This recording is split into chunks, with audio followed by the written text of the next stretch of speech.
Adlaw nga Sabado karon mga kaigsuunan, petsa 10 sa bulan sa Setyembre tuig 2022. Ang pagbasa kinutlo gikan sa Ebanghelyo sumala ni San Lucas kapitulo 6 bersikulo 43 ngadto sa 49.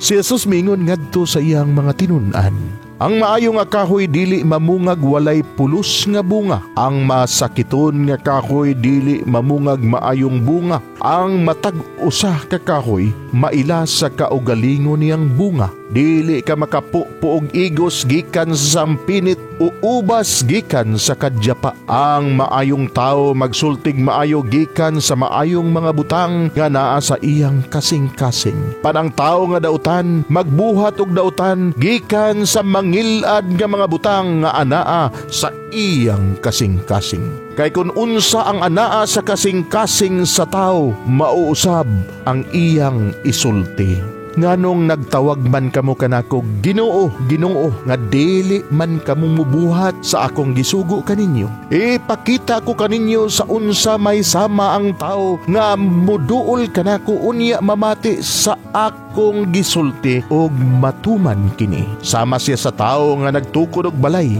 nagkalot siya lawom og gipahiluna niya ang sukaranan diha sa ibabaw sa bato. Sa dihang mibaha ang suba og mihasmag nining balaya, wala kini matayog kay maayo man nga pagkatukod.